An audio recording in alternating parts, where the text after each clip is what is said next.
Shalom Bapak Ibu kasih Tuhan. Puji Tuhan, pagi hari ini kita dikumpulkan Tuhan, ya. Saya akan membawakan apa yang Tuhan sudah taruh di dalam hati saya, yang hari ini saya akan berikan kepada Bapak Ibu, yaitu tentang mujizat. Nah, saya percaya Bapak Ibu yang hadir, yang mendengarkan khotbah saya pada pagi hari ini adalah orang-orang spesial yang sungguh-sungguh diberkati oleh Tuhan. Ya, karena Tuhan ingin saudara lebih mendalam lagi mengerti tentang mujizat. Apa itu mujizat? Bagaimana cara kerja mujizat? Dan mujizat itu berlakunya kapan? Nah, ini penting Bapak Ibu yang dikasih Tuhan. Pagi hari ini kita akan pelajari bersama, ya. Kita mau supaya setiap kita lebih mengerti lagi tentang mujizat. Apa itu mujizat? Ini yang pertama yang kita akan pelajari. Mujizat adalah satu bukti di mana suatu kejadian yang nyata, yang terjadi, yang menurut logika itu tidak akan mungkin terjadi. Ini mujizat. Ya, satu kejadian yang secara logika tidak akan mungkin terjadi, mustahil. Dan ketika terjadi, itu namanya mujizat. Nah, sebagai hamba Tuhan tentunya saya melihat dari sudut pandang Alkitab, Bapak Ibu yang dikasih Tuhan. Sebab kalau menurut sudut pandang dunia, seringkali orang mengatakan mujizat itu adalah kebetulan, ya, atau mungkin orang bilang ya keberuntungan. Itu menurut dunia, ya. Jadi secara garis besar saya mau kita membedakan, ya, saya mau kita melihat dari cara pandang Alkitab. Saya mau kita mengerti tentang mujizat, ya. Nah, dua pandangan tentang mujizat ini saya sudah sebutkan tadi. Yang pertama menyebutkan bahwa mujizat itu terjadi karena kebetulan. Itu menurut pandangan orang yang tidak percaya. Nah, menurut kita, orang-orang yang percaya, mujizat itu terjadi karena pekerjaan Tuhan. Nah, ini yang saudara garis bawahi dulu. Mujizat itu terjadi karena pekerjaan Tuhan. Ini pandangan orang percaya. Ini pandangan orang-orang yang mengasihi Tuhan, yang mengikut Tuhan, bahwa mujizat itu terjadi karena pekerjaan Tuhan. Nah, saya tegaskan lagi, tentunya saya tidak akan membahas yang pertama, yaitu tentang mujizat yang terjadi karena kebetulan. Sebab itu adalah pandangan dari orang yang tidak percaya kepada Tuhan. Itu pandangan orang dunia, dan saya katakan itu keliru. Ya, sekali lagi saya katakan itu keliru dan itu salah. Saya katakan sekali lagi. Nah, mujizat ini menurut pandangan Alkitab bagaimana? Nah, saya mau membahas tentang pertama ini, saudara. Mujizat itu terjadi karena pekerjaan Tuhan. Ada alasannya, saudara. Kenapa ya terjadi mujizat? Ada alasannya. Kenapa saya katakan mujizat itu pekerjaan Tuhan? Yang pertama, ternyata Tuhan mampu dan bisa melakukan segala perkara, termasuk mujizat. Tidak ada yang tidak mungkin bagi Tuhan. Kita buka di dalam Markus 10 ayat yang ke-27. Markus 10 ayat 27. Ini perkataan daripada Tuhan sendiri. Yesus memandang mereka dan berkata, bagi manusia hal itu tidak mungkin, tetapi bukan demikian bagi Allah. Sebab segala sesuatu adalah mungkin bagi Allah. Ini yang pertama, saudara, ya. Menurut sudut pandang, kenapa? Alasannya saya katakan mujizat itu pekerjaan daripada Tuhan. Yang kedua, ya, Tuhan Yesus adalah sumber mujizat. Nah, kita lihat di dalam Lukas 1 ayat 37. Lukas 1 ayat yang ke-37, demikian firman Tuhan. Sebab bagi Allah tidak ada yang mustahil. Ini saudara, ya. Yang kedua, bahwa ternyata Tuhan Yesus adalah sumber mujizat. Yang ketiga, alasan yang ketiga, saudara, yang kita lihat, ya, Tuhan Yesus ternyata adalah mujizat itu sendiri, saudara, ya. Kita lihat dalam Yesaya 9 ayat yang ke-6.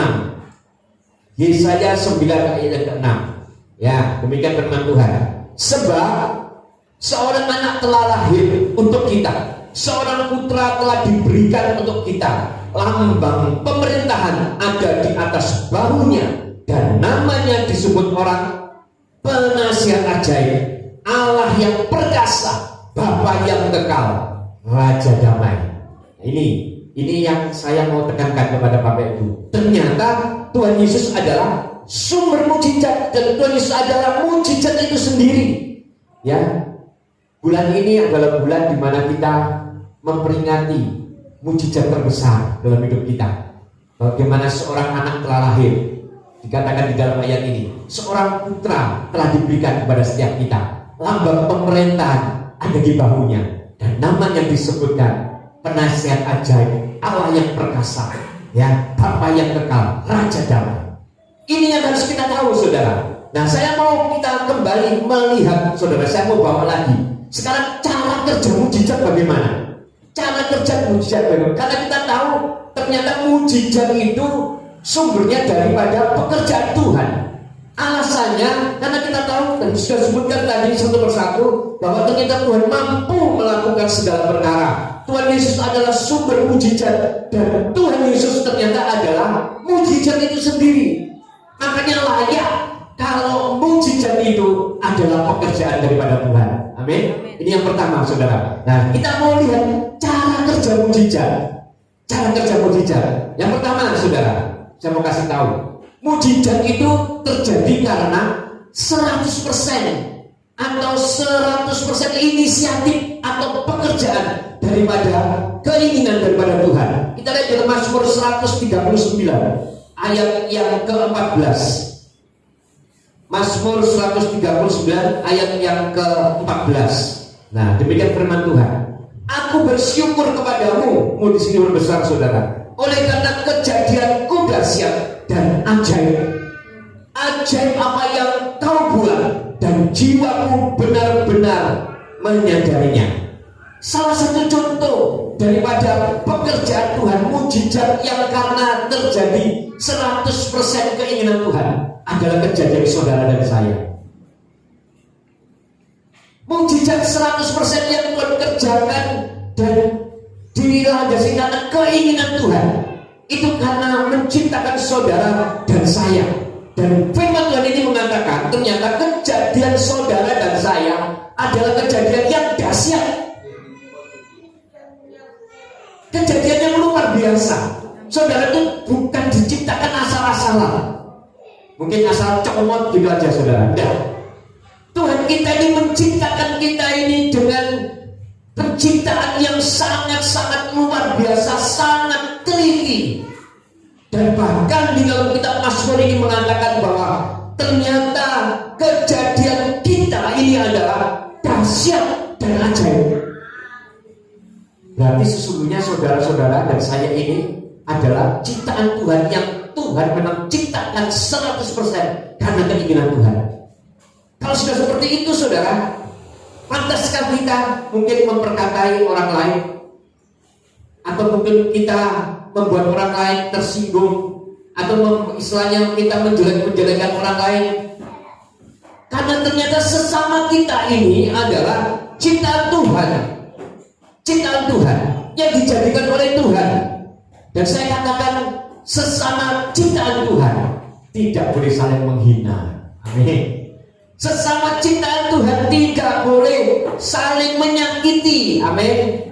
Sesama ciptaan Tuhan tidak boleh saling melukai, saudara. Karena apa? Sama penciptaannya kita ini sama. Kita sama-sama diciptakan. Kalau kita melukai orang lain, bahwa sesungguhnya kita melukai siapa, saudara? Melukai pencipta kita. Kalau kita menyakiti orang lain, sesungguhnya kita menyakiti pencipta kita. Kan seperti itu, saudara. Ayo coba, saudara, yang secara jasmani saudara punya anak, padahal sesungguhnya itu bukan ciptaan saudara, cuma saudara diajak kerja sama. Kalau disakiti orang, yang sakit siapa, saudara? Pasti saudara sebagai orang tua. Oh, anakku kok digitukan ya? Nah, demikian juga dengan Tuhan. Ingat, saudara, saudara adalah 100% terjadi karena inisiatif daripada Tuhan. Mujizat yang terjadi atas hidup saudara, kejadian saudara itu adalah ajaib, berarti mujizat yang dahsyat. Makanya ketika itu terjadi, kita tidak boleh saling menyakiti, saudara. Bahkan kalau bisa kita saling menolong. saling mendoakan, saling memberkati. Nah, saudara ya, kita tidak boleh, saudara, sebab kita ingin diciptakan 100% inisiatif atau keinginan Tuhan. Yang berarti sesungguhnya kita juga 100% adalah milik daripada Tuhan. Amin. Ini kan ini, saudara, intinya. Makanya ketika kita merasani orang, menjelek-jelekan orang, boleh nggak, saudara? Nggak boleh. Ya, apalagi yang dijelek-jelekan dirasani gembala ini. Boleh nggak, saudara? Yuk, kalau boleh, saudara. Nggak, saudara ya, bergurau. Ya, saya percaya saudara tempat ini semua adalah orang-orang yang mengasihi saya. Karena saya tahu yang memperkata-katakan seseorang sesungguhnya itu bukan mengata-ngatai orang itu loh, saudara. Tetapi sesungguhnya dia adalah mengata-ngatai Tuhan. Sebab Tuhanlah yang punya tanggung jawab atas hidup saudara. Tuhanlah yang punya kendali atas hidup saudara. Tidak boleh kita melakukan hal itu, ya. Ini yang pertama, cara kerja mujizat ternyata kita lihat adalah 100% inisiatif daripada Tuhan. Ini pertama. Nah, ya saya mau saksikan juga, saudara. Contohnya juga, dulu waktu kecil saya ini hampir saja tidak bisa berdiri di sini, tidak bisa menjadi gembala, saudara. Karena apa? Saya hampir saja tenggelam, saudara.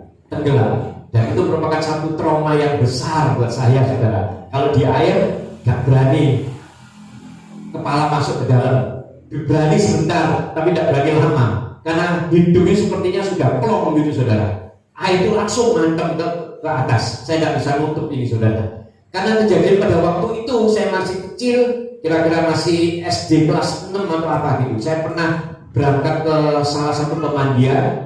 Ya, pemandian kalau di desa, dulu saya hidup di Malang Selatan. Di desa itu ada yang namanya sumber gitu loh, saudara. Sumber air. Saya main-main di situ dengan teman-teman. Ya, saya bisa renang sedikit-sedikit. Tetapi ada teman saya tidak bisa renang. Akhirnya dia jatuh, pegangi saya. Ya, saya tenggelam, saudara. Hampir mati gitu loh, saudara. Sudah tak, orang-orang sudah melihat saya ini mungkin sudah mati. Nah, di situ inilah mujizat Tuhan. Inisiatif Tuhan. Ternyata Tuhan masih belum menamatkan saya, saudara. Berarti ini kan mujizat. Inisiatif siapa, saudara? Inisiatif Tuhan. Kamu belum waktunya mati karena kamu akan jadi hambaku. Tak tolong kamu. Ini contohnya, saudara. Saudara juga pernah nggak merasakan seperti itu? Wah, harusnya aku ini sudah nggak bisa, Pak. Ya, mengalami ini, tapi aku masih selamat. Ya. Kalau kita sebagai orang percaya, pasti kita ngomong, Tuhan menyelamatkan aku, memberikan mujizat.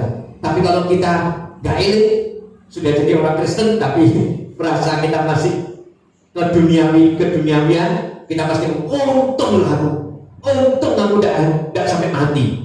Padahal itu pertolongan Tuhan, mujizat Tuhan. Ya, saya mau buka pada pagi hari ini pada saudara. Ini mujizat Tuhan, loh, saudara. Sebab Tuhan katakan sehelai rambut kita pun tidak akan bobrok tanpa izin Tuhan. Berarti sesungguhnya memang mujizat itu yang pertama 100% adalah inisiatif Tuhan. 100% keinginan Tuhan. Kalau saudara sudah tidak bisa apa-apa, sudah sakit, Bapak, saya harusnya sudah mati, tapi aku akhirnya sembuh.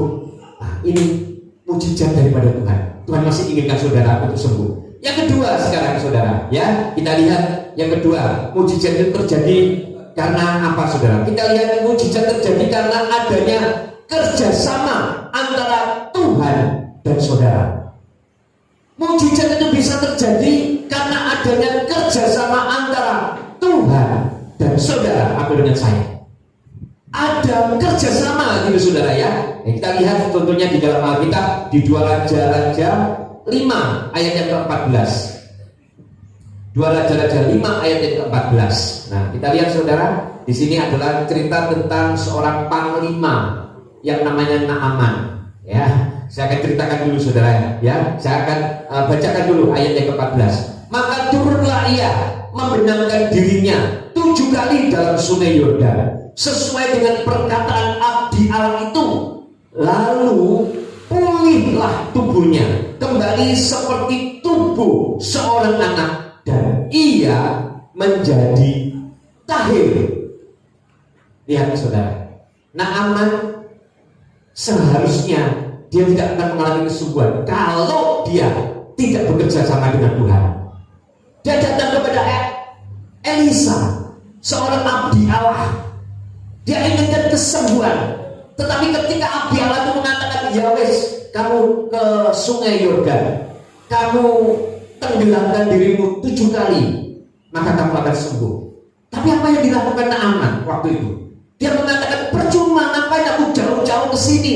Ternyata cuma disuruh tenggelam di sungai yang tidak lebih bagus dari sungai yang ada di daerahku, yang tidak lebih bagus dari sungai di negaraku, ya, yaitu sungai Parpar dan sungai Abano, ya, Abona. Kalau saya lihat, ya, tidak lebih bagus dari sungai ini, saudara. Ngapain aku harus disuruh tenggelam di situ, suruh mandi di situ? Kan lebih baik aku mandi di tempatku, di sungai Abona atau di sungai Parpar. Nah, saudara bisa lihat, jika tidak ada kerjasama terjadi, saya percaya mujizat juga pasti tidak akan terjadi. Saat ini mungkin juga seperti itu, saudara.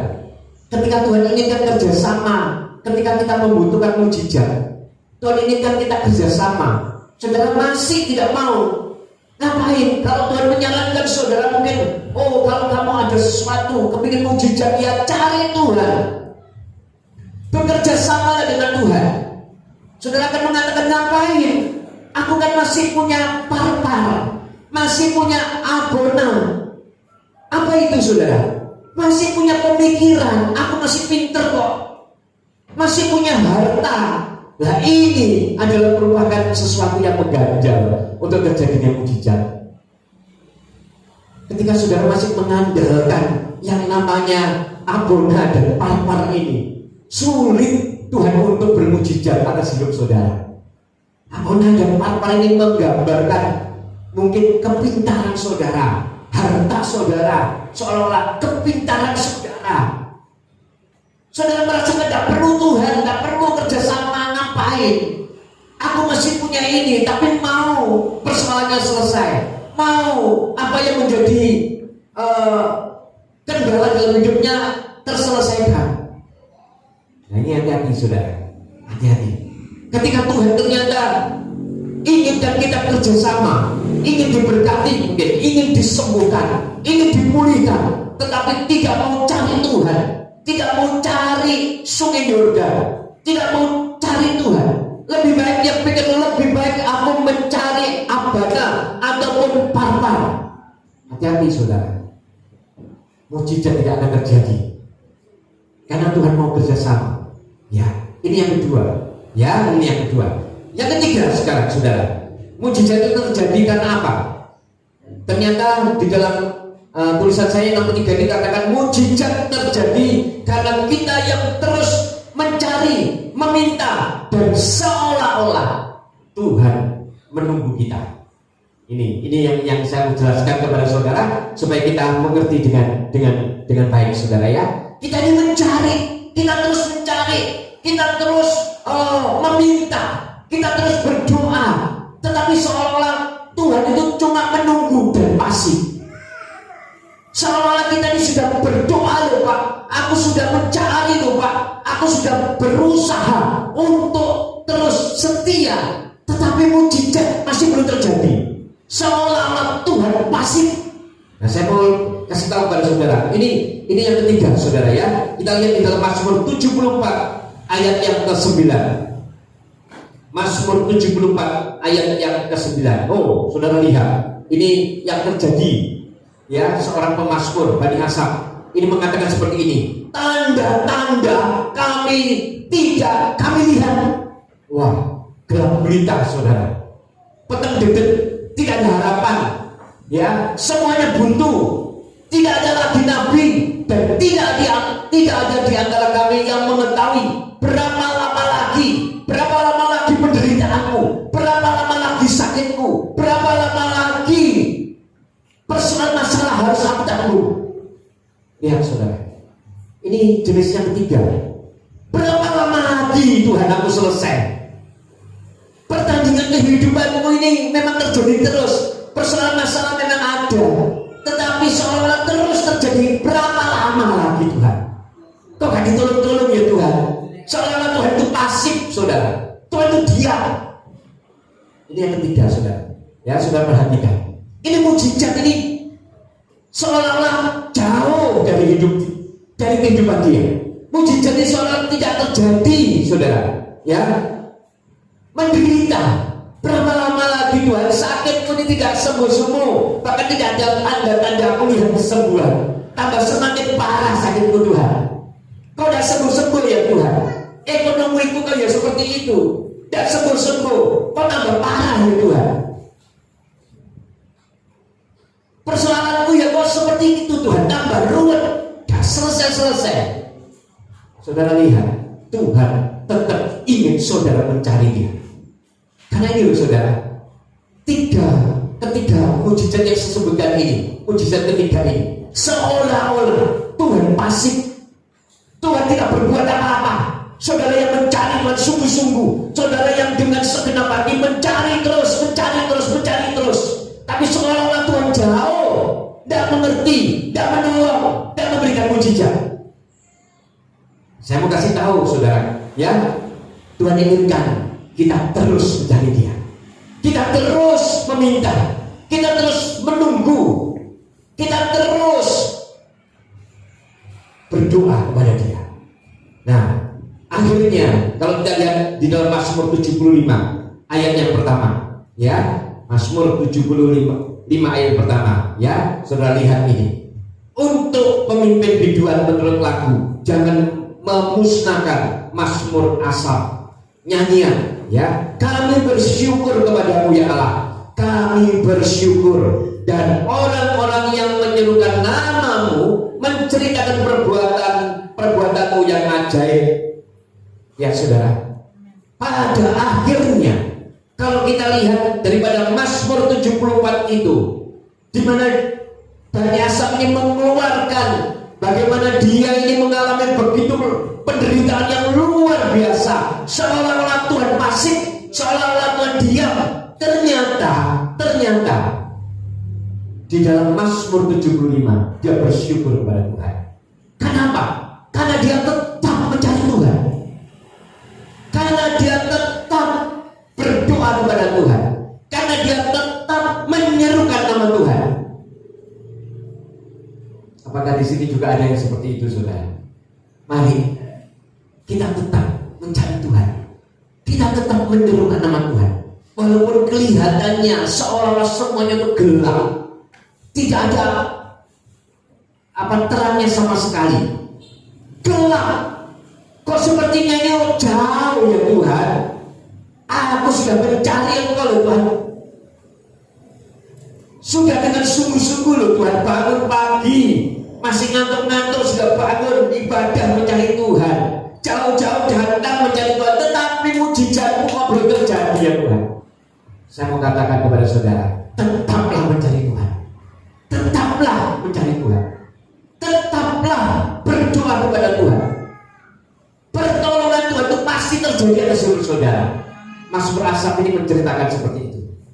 Bahkan banyak cerita di Alkitab bagaimana seorang yang sungguh-sungguh menunggu, dan mujizat itu pasti akan terjadi. Amin. Mujizat pasti akan terjadi. Nah, yang keempat saudara, yang keempat, mujizat itu terjadi karena apa saudara? Bisa terjadi, mujizat itu terjadi karena doa atau permintaan daripada orang lain. Mujizat itu bisa terjadi karena doa atau permintaan dari orang lain.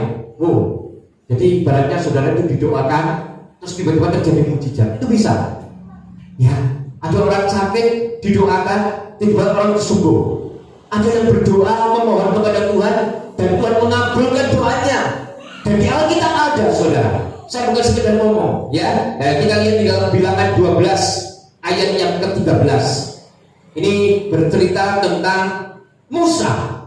Ya, kita lihat saudara ya, Bilangan 12:13. Lalu berserulah Musa kepada Tuhan, ya Allah, sembuhkanlah kiranya dia sembuh gak, saudara? Sembuh. Ini cerita tentang Miriam dan Harun yang memberontak kepada Musa.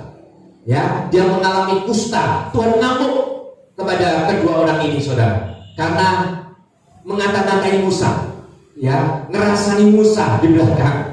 Musa seorang abdi Allah, dikata-katai, ya, dirasa-rasani di belakang. Dan Tuhan tahu, Tuhan ngamuk kepada dua orang ini, yaitu Miriam, ya, dan Harun. Dan ketika itu mereka sama Tuhan dikasih penyakit kusta. Tetapi saudara lihat apa yang terjadi. Musa yang berdoa untuk Miriam dan Harun.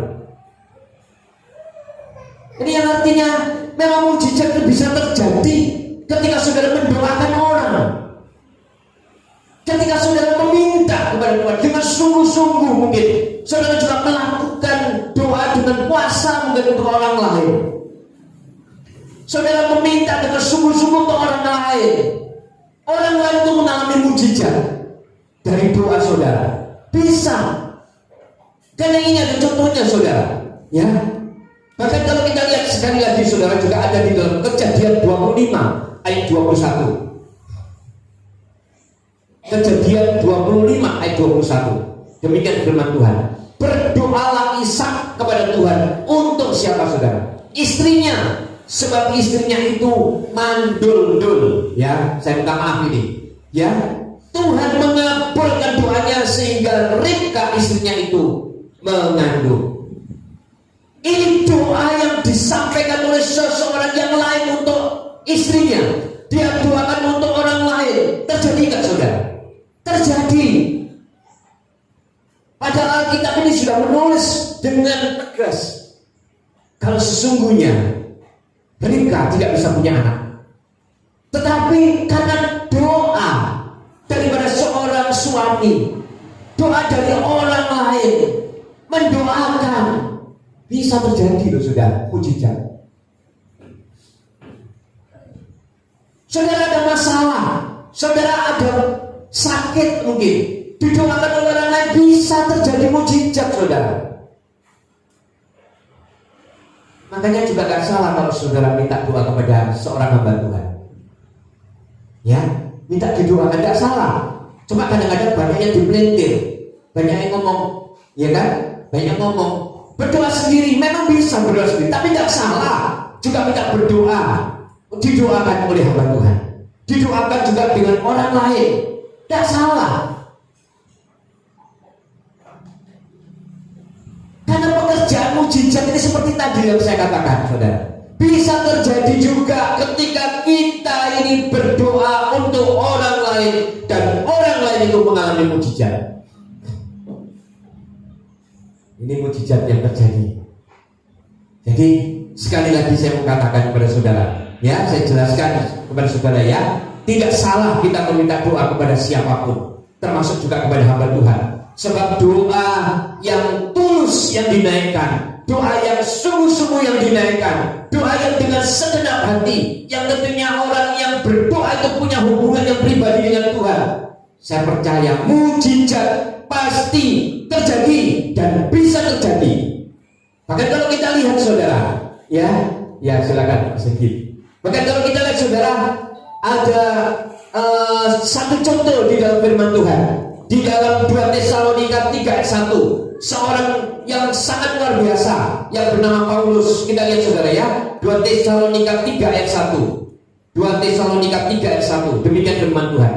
Selanjutnya, saudara-saudara, berdoalah untuk kami supaya firman Tuhan beroleh kemajuan dan dimuliakan, sama seperti yang telah terjadi di antara kamu. Jadi ketika saudara berdoa, doakan orang lain. Paulus ini pun juga seorang rasul yang luar biasa. Sampai saya katakan dari sekian perjanjian baru, semuanya, ya boleh saya katakan hampir semuanya itu tulisan daripada Paulus, mengatakan perlu doa-doa saudara. Apalagi saya, apalagi teman-teman saudara, perlu gak saudara doakan? Perlu. Berdoalah untuk mereka, berdoakan juga untuk gembala saudara. Jadi bukan cuma dirasani tapi ya didoakan gitu, saudara. Ya, Doakan. Supaya apa? Supaya benar-benar pekerjaan Tuhan itu mengalami kemajuan. Supaya manusia yang kita doakan, orang yang kita doakan itu juga mengalami pemulihan, mujizat yang daripada Tuhan. Ya, mau saudara mendoakan sekarang, saling mendoakan. Saya selalu menyarankan kepada saudara, ya, kita berdoa itu bukan cuma untuk pribadi. Kita berdoa itu juga harus kita doakan orang lain. Saya seringkali mengajak kepada saudara, dan berdoa yang betul adalah ketika ada satu kesatuan antara satu dengan yang lainnya. Makanya saya sering mengatakan kalau di keluarga saudara hendaklah punya persekutuan doa. Antara siapa? Antara suami dan istri, atau antara mungkin orang tua dengan anak. Jangan doa sendiri-sendiri. Kemarin istri saya tegaskan, jangan doa sendiri-sendiri. Buatlah misbah doa keluarga. Kita kan juga sudah melakukan ya saudara. Sampai Pak Tantri ini adakan misbah doa keluarga dari semua denominasi. Seolah-olah semuanya kita berdoa memang. Itu menandakan apa? Memang kita ini perlu saling mendoakan saudara. Tidak bisa kita ini cuma berdoa untuk diri sendiri. Itu namanya apa saudara? Egois. Dan orang yang egois Tuhan tidak suka. Dia tidak suka orang yang egois. Dan orang yang egois mustahil mendapatkan mujizat. Ini yang harus kita tahu. Mulai sekarang kita saling mendoakan. Amin. Saling mendoakan supaya apa yang kita doakan benar-benar Tuhan mendengar dan mujizat terjadi. Tempat ini pun seperti saudara ketahui juga belum selesai. Dari gubuk reot, dari tempat yang tidak layak sekarang Tuhan bangun dengan cara seperti ini juga belum selesai. Perlu nggak didoakan? Perlu saudara. Doakan terus di dalam setiap doa saudara. Nah ini dahsyat. Apalagi kalau saudara satu keluarga saling bergandengan tangan, berdoa, meminta mujizat Tuhan dalam gereja GBT Keluarga Allah. Selesai Tuhan, selesai bangunannya, supaya Tuhan bermujizat. Saya percaya doa saudara dijawab Tuhan dan mujizat terjadi di tempat ini. Amin. Ini yang harus saudara lakukan. Berdoalah di dalam keluarga, berdoalah, saling berdoa. Saya mau saksikan kepada saudara. Saya juga punya mesbah doa keluarga. Dulu waktu anak saya masih kumpul. Anak saya yang paling kecil itu waktu itu masih SD, saudara. Ya, STK bahkan mungkin 3, masih belum bisa, belum mengerti apa-apa. Saya ajak doa. Ya itu kejadian sekitar 20 tahun yang lalu, 25 tahun yang lalu. Ya 20 tahun yang lalu lah. Ya, saya ajak berdoa bersama. Kita gandengan tangan. Harus saling ganti-ganti saudara yang memimpin doa. Saudara tidak bisa ngomong, aku tidak bisa loh Pak. Lah memimpin keluarganya sendiri aja kok tidak bisa. Apanya? Lah ngomong apa doanya? Sembarang ngomong apa? Sembarang ngomong. Lah anak saya juga sembarang ngomongnya saudara. Saya mau saksikan. Anak saya itu ceritanya kita suruh pimpin doa, ya namanya kan Feni pimpin dalam doa. Ya kita diam dia pimpin doa. Tuhan minta, namanya anak kecil apa yang didoakan? Pasti minta saudara. Tidak ada anak kecil tidak minta. Di sini tidak ada. Ada nggak anak kecil yang tidak minta? Itu sebenarnya keuntungan buat saudara. Saya kasih tahu ya, kalau saudara keluarga, wes minta sembarang oleh Tuhan. Alah kok isi-isi? Tidak boleh Tuhan, tidak boleh diminta-mintain. Kata siapa? Kata siapa? Doa semua isi hati curahkan kepada Tuhan. Urusan dikasih dan dikasih urusan Tuhan. Anak saya kecil ini doanya gitu saudara. Tuhan minta mobil Tuhan yang baik, seperti dulu saya punya mobil itu biasa saudara. Ya, terus dia punya adik, istri saya punya adik, mobilnya bagus waktu itu sudah penter gitu loh. Ya seperti punyanya Mbak Indah itu loh Tuhan. Saya doa sampai kaget tuh. Terus minta rumah Tuhan yang tingkat Tuhan. Saudara tahu, dijawab oleh Tuhan. Dijawab oleh Tuhan. Jangan nganggap, saya masih merinding ceritanya. Jangan anggap anak kecil itu doanya cuma doa sembarangan dan tidak ada manfaatnya. Ya, nah, saya sarankan seperti Kenneth, ya, Kelvin, doa sendiri-sendiri. Minta apa di hatinya, ucapkan. Tuhan, kepingin apa ucapkan, nggak apa-apa. Kenapa? Kita mau gak boleh Tuhan, tidak boleh minta-minta. Masa doa itu minta-minta terus? Masa doa? Lah kamu itu siapa? Kamu itu kan manusia yang lemah, yang kecil, yang gak berguna istilahnya. Minta dari bapakmu gak apa-apa, minta Ini bukan ajaran kemakmuran saudara, tapi adalah ajaran yang nyata. Tuhan itu minta dipribadikan. Saudara sebagai orang tua kan juga tahu kalau diminta oleh anak, pantas gak ini? Kasih. Kalau pantas jadi kasih. Kalau tidak pantas ya sudah. Nanti dulu tunggu ya. Karena jawaban doa itu kan bukan berarti ada yang mengatakan dijawab, juga ada yang Tuhan diam saja kan seperti itu, seolah-olah tidak terjadi apa-apa yang tadi saya katakan. Atau mungkin Tuhan suruh tunggu, tenang sih. Tak jawab, tenang sih, tapi jangan kesusu-susu, karena waktumu tidak sama dengan waktuku. Jangan tergesa-gesa. Gitu ya saudara. Demikian juga dengan proses gereja ini dulu. Kalau saya mengingat dari awal, ya Bu Wiwi mungkin masih ingat bagaimana Tuhan punya misi dan visi di tempat ini. Ketika gereja masih di bawah, belum ada apa-apa, ya saya mesti yang main gitar sendiri, istri saya yang song leader. Setelah itu selesai, saya membawakan firman, dan itu terjadi terus menerus.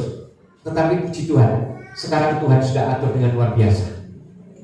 Maka saya katakan, ayo kalau mau bersama-sama dengan saya, kita mengerjakan pekerjaan Tuhan dan nama Tuhan yang dipermuliakan. Ketika kita memperhatikan orang lain saja, Tuhan akan bermujizat atas hidup saudara. Dan orang yang kita doakan juga terjadi mujizat. Apalagi kita mengerjakan pekerjaan Tuhan, pasti nama Tuhan dimuliakan dan saudara pasti diberkati. Amin. Ini adalah satu hal yang harus saudara mengerti. Nah, pekerjaan Tuhan ini pasti akan terjadi dalam hidup saudara. Nah, saudara, saya akan rangkum jadi 4 cara kerja mujizat. Yang pertama, mujizat terjadi karena sepenuhnya keinginan dan kerja Tuhan. Yang kedua, mujizat terjadi karena ada kerjasama antara Tuhan dan kita. Yang ketiga, mujizat terjadi karena kita terus mencari, meminta, memohon, berdoa kepada Tuhan. Dan yang keempat, mujizat terjadi karena ada doa dari orang lain yang sungguh-sungguh mendoakan kita, memohon kepada kita, dan mujizat terjadi. Ada alasan yang pokok. Saya kasih tahu kepada saudara, mujizat pasti terjadi. Mujizat pasti terjadi. Ada alasannya saudara, saya katakan seperti itu. Ayo kita lihat di dalam Keluaran 8 ayat yang ke-23. Demikian firman Tuhan. Sebab aku di sini huruf besar berarti Tuhan saudara ya, akan mengadakan apa saudara? Perbedaan antara umatku, umat Tuhan dan bangsa. Besok tanda mujizat ini akan terjadi. Ternyata saudara yang sekarang membutuhkan mujizat, tidak usah khawatir ya saudara ya. Kenapa? Pasti terjadi. Kenapa? Karena Tuhan ingin membedakan saudara dengan yang lain. Tuhan ingin membedakan saudara dengan bangsa yang lain. Umat pilihan dan bukan umat pilihan, harus ada perbedaan. Ini firman Tuhan. Maka saudara yang menunggu mujizat, jangan khawatir, mujizat pasti terjadi. Amin. Tinggal mungkin stepnya kita di mana. Ya, saya sering seperti itu saudara. Banyak beberapa orang yang meminta doa kita doakan. Kadang bisa dijawab, bisa mungkin Tuhan punya rencana lain. Tapi ketika kita benar-benar mengerti prinsip yang saya sebutkan tadi, 4 prinsip, saya percaya saudara tetap akan menjadi pribadi-pribadi yang mengandalkan Tuhan. Karena saudara adalah umat pilihan Tuhan dan saudara pasti mengalami mujizat Tuhan. Amin. Ya, percuma saudara kalau saudara menjadi umat pilihan Tuhan tapi tidak mengalami mujizat. Pasti akan terjadi mujizat. Amin. Katakan kepada diri sendiri, mujizat pasti terjadi. Mujizat pasti. Apapun keinginan saudara, katakan di hadapan Tuhan sekarang, mujizat pasti terjadi. Apapun itu, mujizat pasti terjadi. Ya, ini saudara ya, karena Tuhan sudah mengatakan bahwa alasan ada mujizat karena Tuhan ingin membedakan umat pilihannya dengan umat yang bukan pilihannya. Jadi pasti kalau menurut saya garis bawahi, mujizat pasti terjadi. Amin. Mujizat pasti ada. Oleh sebab itu saat ini bagi setiap kita yang mungkin saat ini menunggu kesembuhan dari Tuhan, menunggu mungkin pemulihan dari Tuhan, menunggu mungkin berkat daripada Tuhan, tetaplah berdoa, tetaplah meminta, tetaplah memohon, ya, dan tetaplah setia kepada Tuhan. Karena mujizat pasti terjadi. Apapun yang sekarang saudara sedang alami dan terjadi, saya percaya tidak ada satu pun yang tanpa pengawasan Tuhan. Tuhan pasti akan menyertai saudara. Dan satu hal lagi yang lebih penting adalah mujizat masih ada. Amin. Amin. Ini yang harus saudara ketahui. Mujizat itu masih ada dan mujizat itu pasti terjadi atas hidup saudara. Amin. Saya dapat membaca firman Tuhan. Pemain musik saya dan berdoa.